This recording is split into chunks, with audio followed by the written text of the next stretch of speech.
Padre, queremos darte gracias por todas las misericordias que tú nos das. Y Señor, queremos darte gracias porque nos permites tener este tiempo en el que podemos meditar en tu palabra, pero todos juntos, Señor. Gracias, porque es un momento enriquecedor y de grande bendición.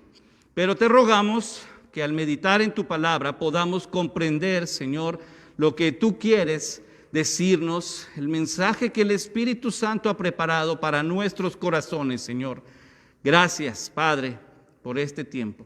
Es nuestra oración, es nuestra petición y te lo agradecemos, Señor. En el nombre de Cristo Jesús, amén. Tomen sus lugares, hermanos, por favor.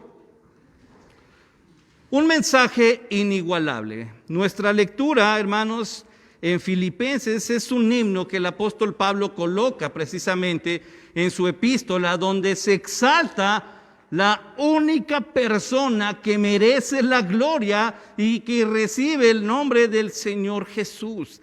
Y es claro el mensaje del apóstol al decir: nadie merece la gloria, todos se van a postrar solo ante un nombre.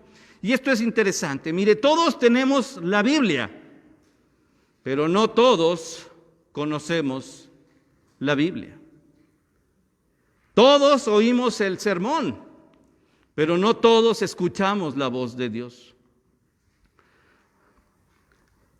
Un hermano que trabajaba o que trabaja en una librería cristiana, platicábamos una vez y me decía: ¿cómo ve, hermano?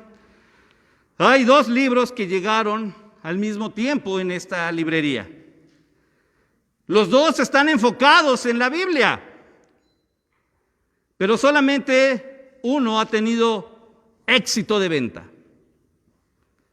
Le voy a decir los títulos y usted tendrá el discernimiento de decirme cuál es el que más se vende. Uno se llamaba La Biblia en un año. El otro se llamaba La Biblia en un minuto. ¿Cuál cree que se vendía más? La Biblia en un minuto.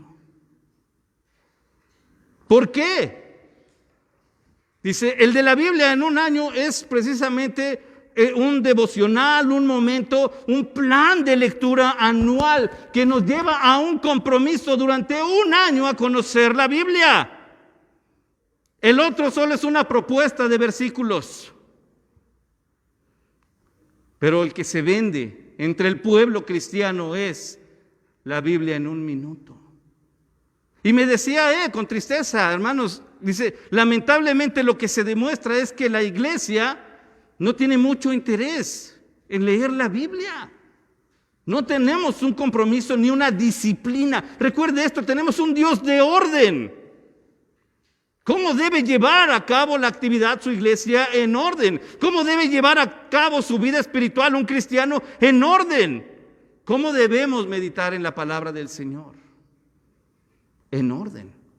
Así que, pues esto es interesante, hermanos, porque cuando sabemos y conocemos la voz de Dios, que es tan dulce, pero que es tan firme, nos sentimos abrazados, hermanos, y podemos descansar en su palabra. Aun cuando Dios nos esté llamando a arrepentimiento, aun cuando Dios nos esté dando un jalón de orejas, aun cuando Dios nos esté consolando, de cualquier forma, la palabra de Dios tiene el mismo efecto: transformar, confrontar, hermanos, y llevarnos más cerca en nuestro corazón al corazón de Dios, porque estamos entendiendo su palabra. Así que podemos decir, hermanos, amamos a Dios por su palabra. Conocemos a Dios a través de su palabra. Y le hago una pregunta. A ver, mis hermanos, alumnos de teología sistemática, ¿se acuerdan? ¿Cuál es el tema central de la Biblia? Jesucristo. Diferente a lo que muchos creen, es el amor de Dios hacia la humanidad, el plan de salvación. No, perdón, pero no. El tema central de toda la Biblia es Jesucristo. Que lleve un propósito es distinto, pero el tema central es Jesucristo. Desde el inicio, hermanos, desde Génesis, vemos a Dios protagonizando esto en Cristo hasta llegar a la gloria y la adoración que recibe el Señor en Apocalipsis.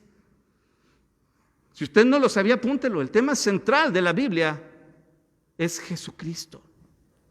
Y esto es lo hermoso. Mi esposa, en la dirección que tuvo la vez pasada, nos hizo varias preguntas de la Biblia, ¿se acuerda? Una de ellas era: ¿cuántos escritores aproximadamente trabajaron en la Biblia? ¿Se acuerda? 40. 3 idiomas: hebreo, arameo y griego. En un lapso de 1500 años aproximadamente. Y todos hablan de Jesucristo. O sea, ya nada más con esto podemos encontrar en la Biblia un libro muy distinto a los demás. Y con un tema, hermanos, increíble. Dios presentándose al hombre, Dios acercándose al hombre, mencionándolo en la revelación escrita a través de Jesucristo. Y perdón, pero Jesús dijo que nadie puede llegar al Padre si no es por Él. Así que es importante entonces el mensaje de la Biblia. Hermanos, cuando entendemos esto, fíjense, los domingos anteriores Dios nos ha hecho un llamado precisamente a la importancia de leer la Biblia, a la importancia de dejar que Dios nos hable, a la importancia de escuchar la confrontación de Dios. Pero no podemos pasar por alto el tema central de la Biblia. Y hermanos, es Jesucristo. Por favor, voy a leer en voz alta, usted vaya leyendo con su mirada Filipenses 2 del 10 al 11. Para que en el nombre de Jesús se doble toda rodilla de los que están en los cielos y en la tierra y debajo de la tierra, y toda lengua confiese que Jesucristo es el Señor, para gloria de Dios Padre. No hay nadie más que merezca la gloria. Y Pablo nos da esto, hermanos, en su carta a la iglesia a los filipenses. Vamos a ocupar muchos la Biblia, así que le pido que tenga lista una libreta, una pluma y su Biblia, ¿verdad? Porque vamos a usar mucho la Escritura para entender la razón por la cual el apóstol dice esto en este himno cristológico que le comparte a los filipenses. Número 1, vamos hasta el primer libro de la Biblia, hermanos. No le pierda usted ahí Filipenses, pero vamos hasta el primer libro de la Biblia. Génesis capítulo 3, versículo 15.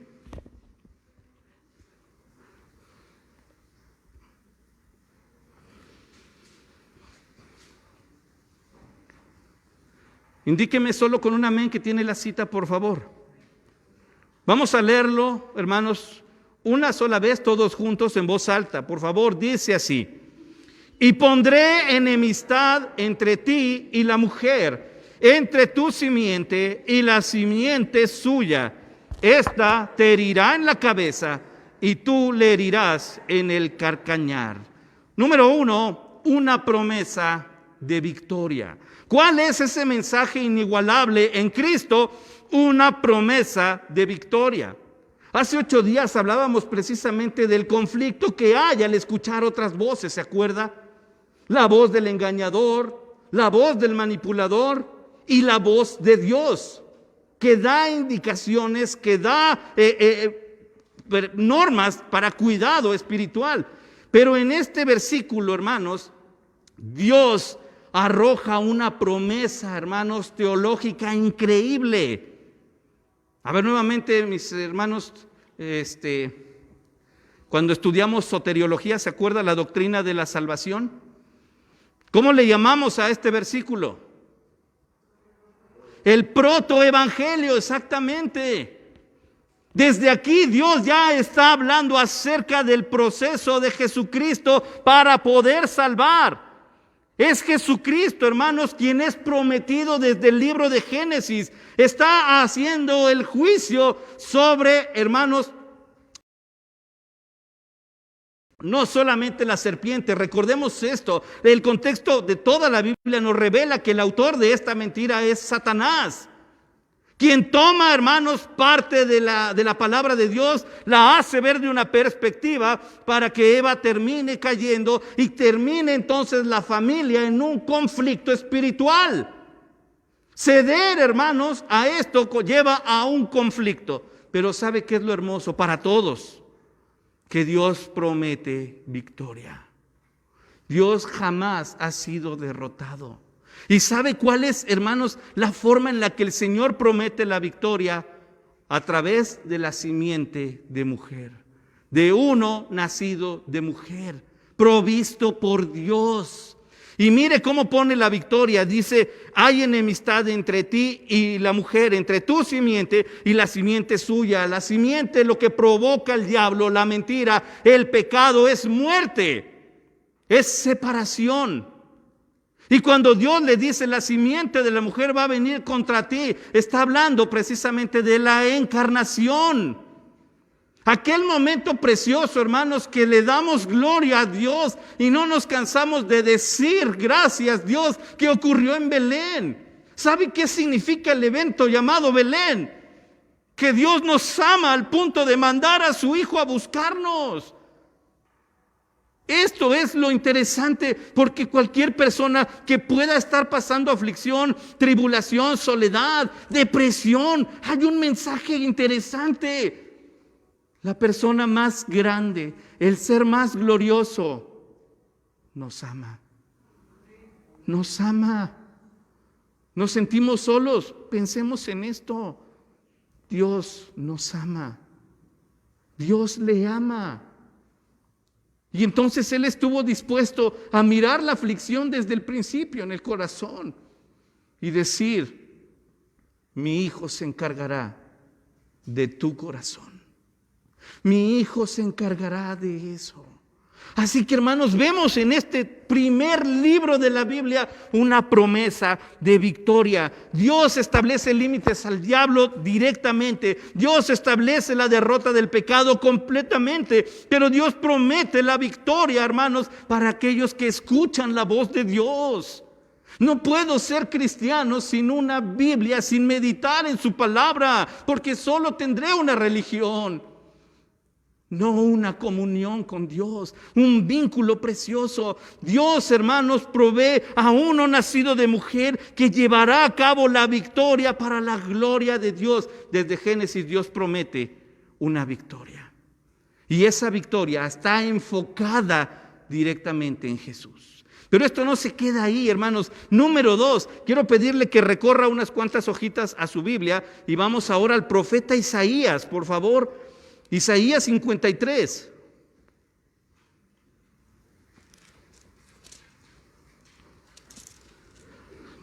Del versículo 3 al 6.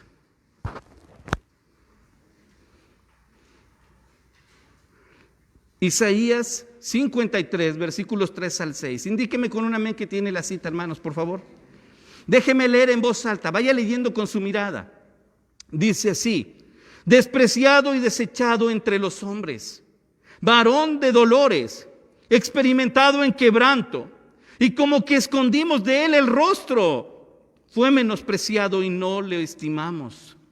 Ciertamente llevó él nuestras enfermedades, sufrió nuestros dolores, y nosotros le tuvimos por azotado, por herido de Dios y abatido. Mas él herido fue por nuestras rebeliones, molido por nuestros pecados. El castigo de nuestra paz fue sobre él, y por su llaga fuimos nosotros curados.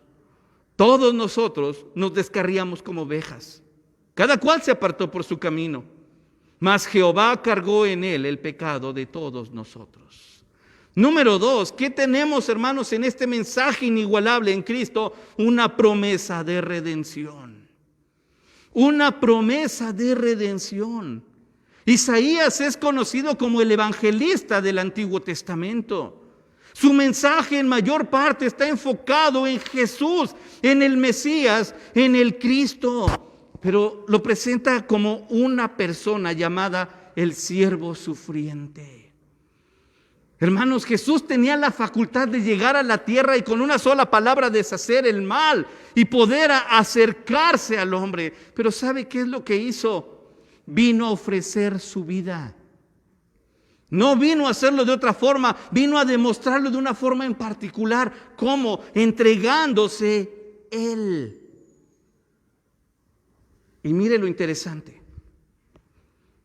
Despreciado y desechado entre los hombres. Aquel que podía venir a rescatarnos, no lo quisimos.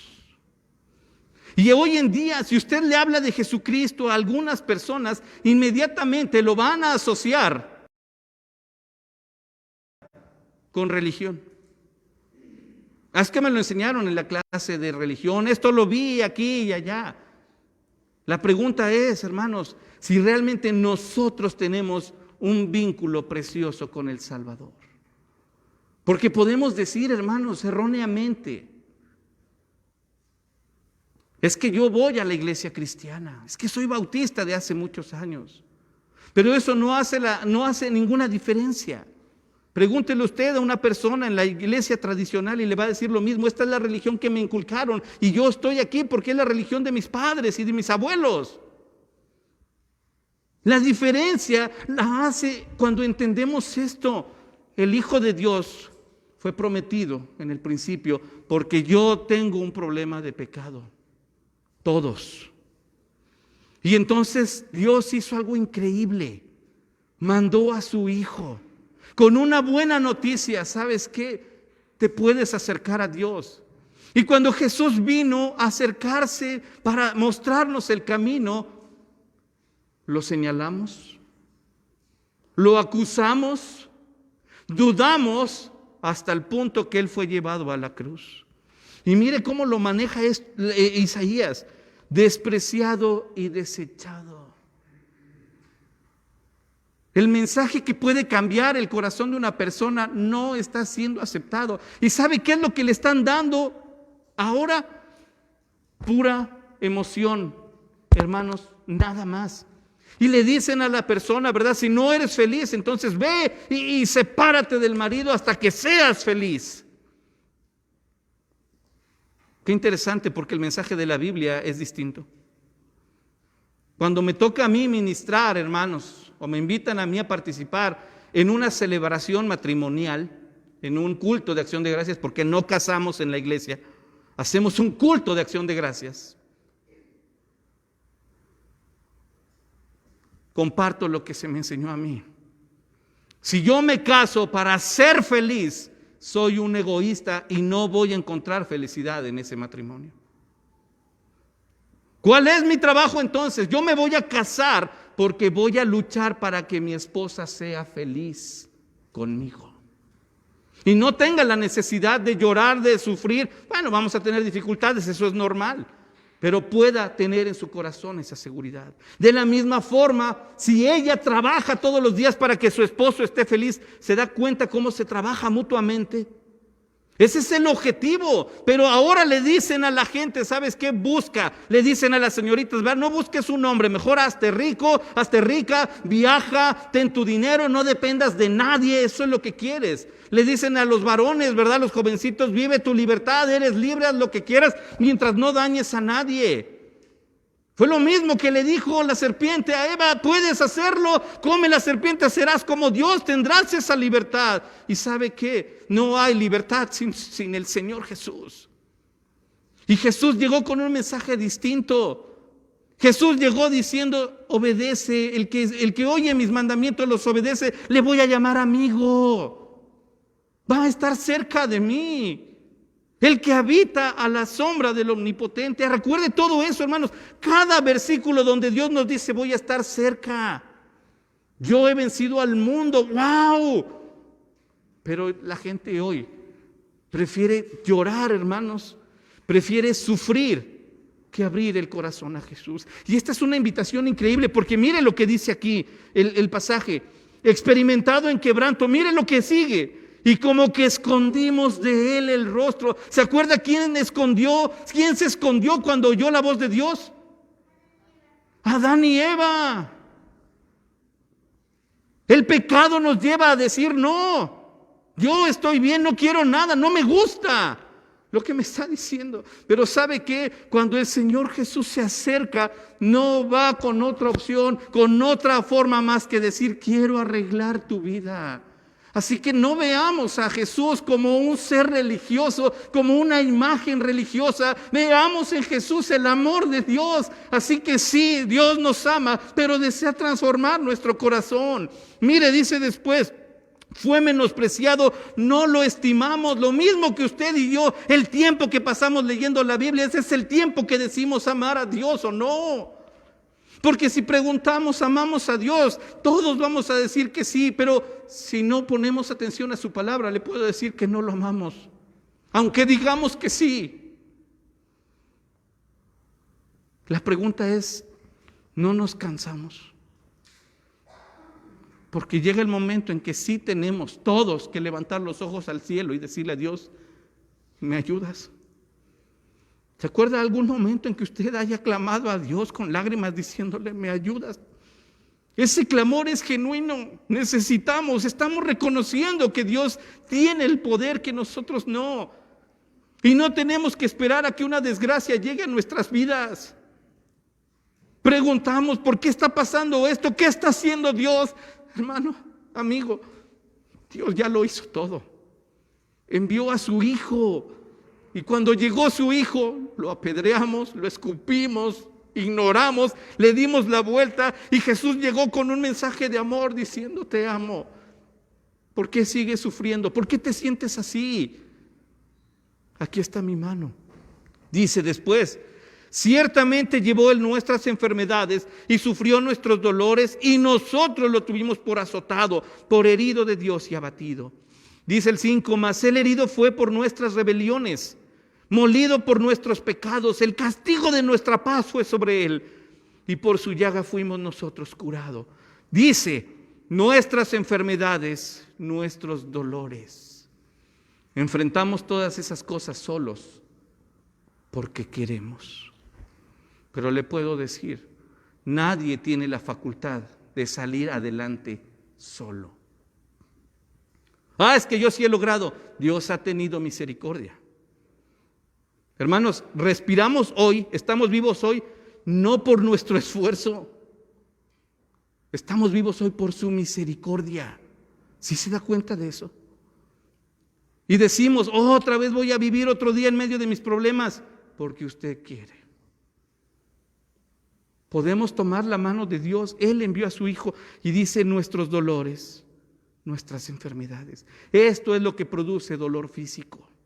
Después dice en el 5, Él herido fue por nuestras rebeliones, por nuestros pecados. El asunto espiritual. ¿Sí se da cuenta cómo habla de todo? Lo moral, lo físico, lo emocional y lo espiritual. Todo aquello, hermanos, que puede dañar y lastimar. Jesús dijo, yo lo llevo por ti. Yo lo llevo por ti. Y después dice el 6, todos nos descarriamos como ovejas, cada cual se apartó por su camino, hicimos lo que quisimos, hicimos lo que a nosotros nos parecía bien, pero dice aquí, Jehová cargó en él el pecado de todos nosotros. Sí, hermano, usted es pecador, todos somos pecadores, y tenemos que aprender a decirle a Dios gracias porque ha tenido misericordia. Y tenemos que aprender a decirle a Dios gracias por Jesús. ¿Sabe qué es lo que hizo Jesús? ¿Sabe qué es lo que hizo Dios? ¿Sabe qué es lo que hizo el Espíritu Santo? Este es una forma práctica de entender Isaías 53. Estaba la Santa Trinidad, estaba el Padre, estaba Jesús, el Verbo, y estaba el Espíritu Santo. Y se dieron cuenta, hermanos, que usted y yo teníamos problemas. Y se dieron cuenta que usted y yo nos sentíamos solos. Y se dio cuenta que hay alguien en este momento que está teniendo tristeza en su corazón. Y que está todo esto provocado por el cerrar nuestro corazón a Dios. ¿Y sabe qué? Entonces Jesús levantó la voz y dijo, Padre, yo voy a buscarlos. Yo puedo ayudarles, ellos no pueden, yo puedo.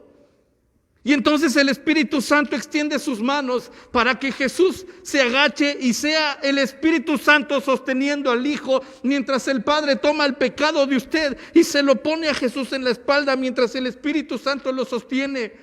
Y entonces empezó el Padre a poner el pecado nuestro en la espalda de Jesús. Odio, rencor, celos, pleitos, chismes, borracheras, adulterio, homosexualismo, robo, todo lo que usted y yo somos. Y entonces, a medida que Jesús iba recibiendo esto en la espalda, usted y yo íbamos quedando limpios si permanecíamos cerca de Él. Y iba creciendo ese costal, iba creciendo esas rocas de pecado, hermanos, y Jesús seguía llevándolas. Y de repente cambió y empezó Jesús, el Padre, empezó a ponerle tristeza, soledad, abandono, y Jesús seguía cargando esto. Y cuando llevaba la cruz, hermanos, estaba cargando todo eso. Decía el canto de los gemelos, y todavía le decían: camina, maldito, cuando Él estaba llevando el pecado de todos nosotros. ¿Se da cuenta del precioso mensaje que tiene la Biblia? Jesús le ama. Jesús le ama y ya lo hizo todo. Tenemos que aprender a escuchar lo que dice Él, porque Él, hermanos, se atrevió a echarse la culpa de usted y mía. Mire, número 3, vamos al Evangelio de Juan.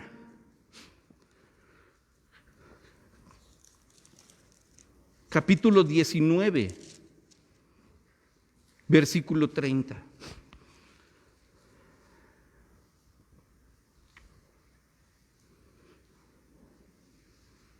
Juan 19, 30. Número 3. Dice así el Evangelio de Juan: cuando Jesús hubo tomado el vinagre, dijo: consumado es. Y habiendo inclinado la cabeza, entregó el Espíritu. Número 3, tenemos un mensaje inigualable en Cristo, hermanos, y nos hace un llamado a salvación. Un llamado a salvación. Todo lo que describe Isaías, hermanos. Todas las razones que tenemos nosotros para sentirnos solos o tristes, deprimidos, abandonados o solos. Hermanos, Jesús hace la diferencia. Y el momento precioso es cuando Él está en la cruz. De una forma única. Había muchos crucificados, sí, pero solo uno podía traer salvación. Todos eran ejecutados en una cruz, sí, pero solo uno se estaba echando la culpa del pecador. Todos estaban crucificados ahí, sí, pero uno estuvo en mi lugar. Pero uno se abrazó a la cruz y dijo: lo voy a hacer por ti. Para que cuando tú vengas a Dios le puedas decir: vengo en el nombre de Jesús. Así que, hermanos, lo que hace Jesús en la cruz del Calvario no solo es abrazar esa cruz, es abrazarnos a nosotros con una palabra poderosa y dice: ya todo está hecho. Consumado es. Tu deuda de pecado, yo la pagué. Noticia: te puedes acercar a Dios. Noticia: puedes ir al cielo. Noticia: puedes tener paz. Noticia: aquí estoy por ti. Así que pensemos y reflexionemos en esto. Porque no hay ni un solo pecado, hermanos. No hay una sola tristeza ni una enfermedad que supere jamás la magnitud del amor de Dios. Así que aprendamos a decirle a Dios: gracias por Jesús. Gracias. Dice aquí algo triste: cuando hubo tomado el vinagre. En ese momento Jesús, hermanos, estaba experimentando una deshidratación increíble. Ya no había sangre en su cuerpo. Naturalmente quería agua. Él lo dijo: tengo sed. Y lo que le dan es vinagre. Y ese vinagre, hermanos, se llama apatía, se llama flojera, se llama desinterés. Porque aunque Él hizo todo, seguimos sin venir a Él. Y no, Jesús no vino a establecer ninguna iglesia, ninguna religión ni ningún sistema. Jesús vino a extender su salvación y su mano para que nos acerquemos a Él. Así que es un buen momento, hermanos, de agachar la cabeza, de limpiarnos las lágrimas, pero decir: Señor, yo ya no puedo. Porque hay personas que siguen viviendo en esto y aún hay cristianos que seguimos con estos conceptos. Cuando el Señor nos ha hecho libres en Él.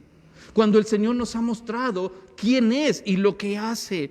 Así que el Señor dice: yo me encargo de todo. ¿Qué es lo que sigue ahora?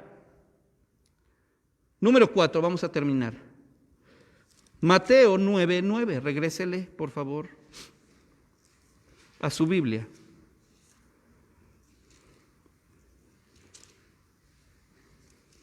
Número 4. Mateo 9:9. Dice así: pasando Jesús de allí, vio a un hombre llamado Mateo, que estaba sentado al banco de los tributos públicos, y le dijo: sígueme. Y se levantó y le siguió. Número 4, hermanos, tenemos en Cristo este mensaje inigualable, una amorosa invitación. Le dice a un hombre una palabra: sígueme. A mí me encanta mucho el llamado que le hace a Mateo. Cuando leemos el llamado que le hace a los pescadores, tuvo que demostrarles a través de la pesca milagrosa. Cuando llama a Natanael, tuvo que decirle: te vi allá atrás sentado del árbol antes de que tú me vieras. Pero cuando llega con Mateo, hermanos, solo se acerca y le dice: sígueme. Hermanos, dice que Mateo le dejó todo. Y cuando habla de dejar todo, hermanos, es porque él confiaba que el llamado de Jesús era seguro. No hay ningún lugar más seguro que siguiendo los pasos del Maestro. No hay ningún lugar más seguro que los brazos de Jesús. No hay ningún lugar más seguro que la presencia de Dios. Pero la pregunta que Jesús hace igual es: sígueme. Y si nosotros como creyentes, hermanos, todavía seguimos con dificultad emocional, sigamos a Jesús, dejemos todo. ¿Qué es lo que le está preocupando? ¿Cuál es la aflicción que estamos trayendo? Dice Isaías que Él llevó todo y Dios cargó en Él. Sus hombros son lo suficientemente fuertes para levantarnos a nosotros. Así que no tenemos por qué ver hogares destruidos. No tenemos por qué ver jóvenes derrotados. Y podemos ver con esperanza a la generación de mañana. Ellos van a enfrentar, hermanos, una ideología increíblemente satánica, donde se alaba el pecado, donde se enaltece y se aplaude el desorden, donde la muerte reina. Pero hemos de dejar, hermanos, a la siguiente generación en manos de Dios, sembrando desde ahorita esto que estamos aprendiendo. No hay nada más grandioso que la Biblia presente como Jesucristo. Y Él vino a entregar su vida. Y fue desechado, pero aún así permaneció. Y fue rechazado, pero aún así estuvo en la cruz. Y cuando logra la victoria poderosa, vuelve a extender la mano y nos dice: ¿quieres seguirme? ¿Quieres seguirme? Y hermanos, no sé ustedes, pero Dios ha limpiado lágrimas en mi rostro. Y yo sé que en usted también, porque Dios es misericordioso. Y no hay nada más grandioso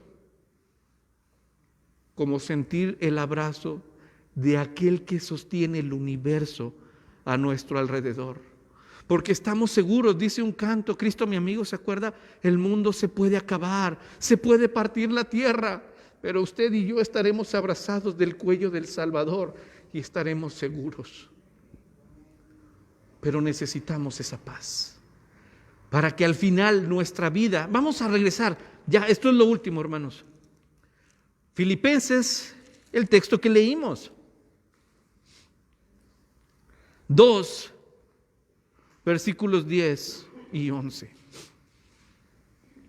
Si usted tiene dificultades, yo no le voy a decir venga al Señor para que cambie sus problemas, porque eso no es problema. En manos de Dios no es problema.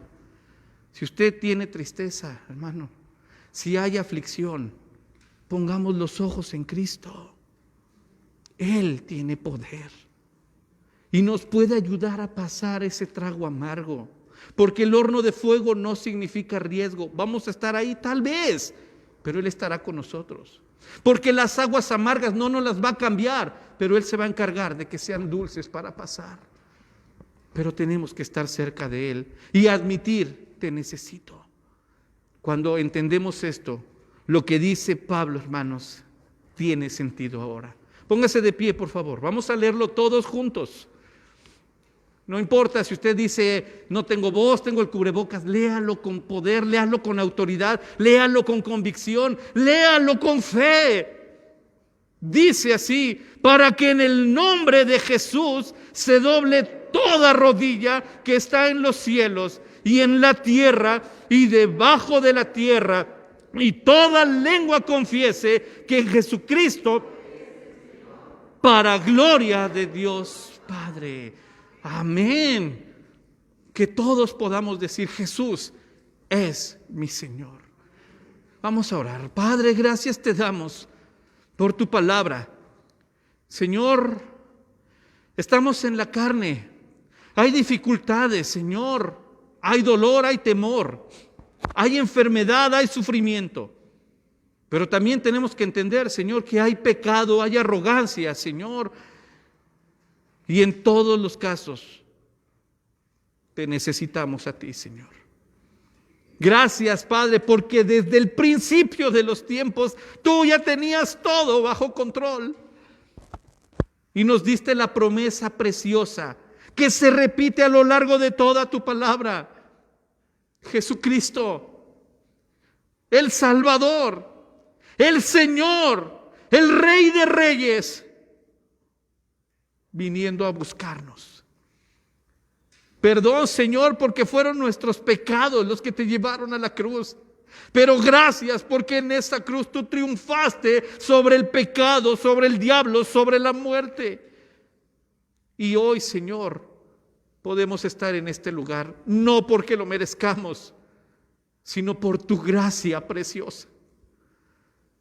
Señor, si alguien en este lugar, en este momento, o que nos acompañe en transmisión, necesita reconciliarse contigo, o simplemente han vivido en una religión y hoy entendemos el mensaje de la Biblia, Padre, ayúdanos a hacer válido el consumado es con nuestra fe. Creemos en ti. Guía nuestros pasos. Que caminemos en tu voluntad. Y que tu palabra esté presente todos los días de nuestras vidas, Señor. No solamente, Padre, de una forma metódica, sino escuchando la voz de Dios. Escuchando tu palabra y viviendo, Padre, en gratitud, en adoración todos los días. Gracias por aquellos que han creído, Padre, y que hoy podemos participar de tu pueblo. Y gracias por los que creerán también, Señor, a través del mensaje de tu pueblo. Gracias, Padre, por este día. Gracias por tu palabra preciosa, nutritiva, poderosa. Gracias por Jesucristo, nuestro Salvador. En el nombre de Cristo Jesús. Amén.